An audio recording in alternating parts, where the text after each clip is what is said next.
Trey, that hook shot you hit at the end to go up one, just what did you see and what happened to get to that shot? I just knew that Ballo was, he's a bigger defender, so he's going to be, slower foot, so I knew I could get to my spin. And that's a shot that I practiced, so I just took it. Hey, Braden, talk about the crowd there at the end that got you guys pumped up. Yeah, I mean, that's what they do, and that's why we come to play here. Every single night they come out and support us, whether we're playing well, we're not playing well, they give us that extra spark, and times like this, we need it. When shots aren't falling, we're not playing our best. Just having the crowd there that's always there, cheering for you, pumping you up, definitely helps us out. Trey, on that hook shot, was that a little further out than you would have preferred? Did you have to kind of recalculate things on the fly? Honestly, no. I felt good shooting it. I don't know. Sometimes I get in the groove. I felt like I was in a groove of my touch this game, and I don't know, felt comfortable, so I shot it. Braden, in this particular matchup, why was the contrast so stark between when Trey was in the game, when Trey was out of the game? They obviously took advantage of a lot of things, both ends, when he wasn't in tonight. Yeah, I mean, I think Trey gives us a different look. He's able to catch the ball, go make a play. He's great in the one-on-one. And then with our other guys, it's just a different look. I mean, with Caleb, Raleigh, they pop more. We hit them with the pop. They go make the next play. So, with Trey coming back in and making big-time plays, you guys were asking about that shot. I mean, he works on that every day, and we see it. So we trust him shooting it, and when he comes in, he's going to do his job, and he did that. Hey, Braden, being from Indiana, growing up here, how big of a win was it for this program, this team here tonight against IU? Yeah, it's a big win, and no matter who we play, all wins are huge here because we have a goal, and that's to win the Big Ten again. So no matter who it is, we're going to try to come out every single night, get the win, and do our job, move on. And now this game's over with, so we got to focus on Iowa on Tuesday and go get the win there. Jakari, this is your first taste of Purdue, Indiana. Obviously, you're familiar with the rivalry. Just how was the atmosphere for what you expected, and then just what were you able to do to be so effective today? Yeah, it was even crazier than I imagined. The crowd was going crazy when we went on our run. That helped us out a lot. And, all the guys tell me just stay ready, be ready off the bench every time, bring energy, take your shots. So, all the guys tell me that. And, I was just prepared today. And, yeah, it's been Jakari, can you just tell us about kind of walling up Rice there as he's dribbling up the floor? What's kind of going through your head?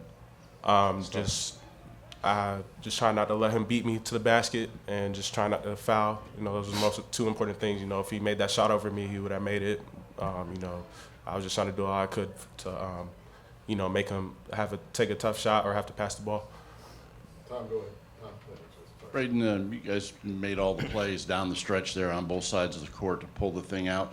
Can you talk a little bit about just your confidence level with you and your teammates and just the calmness that it seemed that you guys kind of played that last minute with? Yeah, we've been in so many of these games to the point where it's just we're comfortable in it. And just like you said, I don't think we bat an eye. They went up big right there before half. And, Jakari hit that shot, and we had a little bit of momentum. So, I think just us as the older guys, it's our job to help the younger guys as well. Understanding, hey, it's a game of runs, it's going to happen. And I thought we did a really good job with that. And we kept our head in the game and kept our composure and just went out and played basketball. And it was an ugly win, so we'll take it.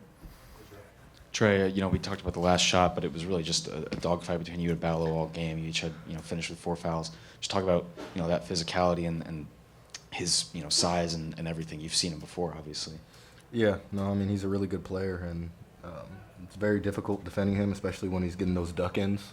And, as a big, you're trying to help the guards on drives and lane line drives, and then you got somebody who's, twice my weight ducking in, so it's just difficult to do both. Trey, you and Braden tie up the game, scoring 6 straight. That's not math, though. You and Braden tie up the game, scoring 6 straight, and then Braden gets a steal at half court and then draws a foul on Leal. Just how does that encapsulate what Braden brings to this team? He's a competitor. He's a winner, and just anytime we need a big play, a winning play, he always makes it, whether defensively and offensively. So, it's obviously we're really lucky to have him on our team.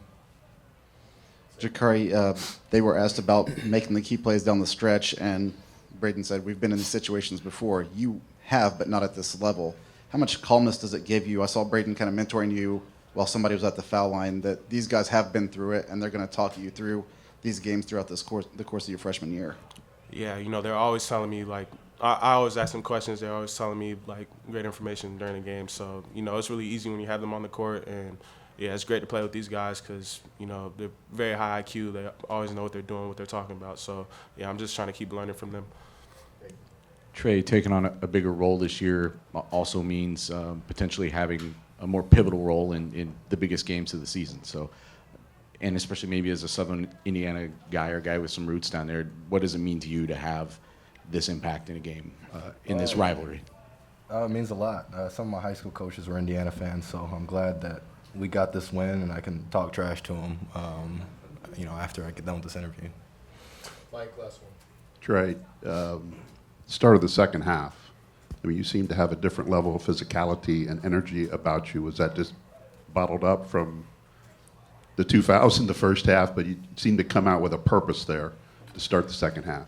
Honestly, yeah. And then, you know, PJ drew up some plays for me to get it, and so I just tried to be efficient with that. But yeah, I had a lot of built up anger from how the first half went. So. Brian, you got it.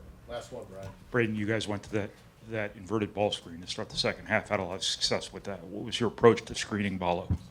I mean, I just did my best to try to get in his way. I mean, once they switch and stay on top, it makes my job easy because I run the defender into him. So it's kind of serves as a double screen. So me and his teammate screened him, so worked itself out. Thank you, guys. Coach Woodson will come in next.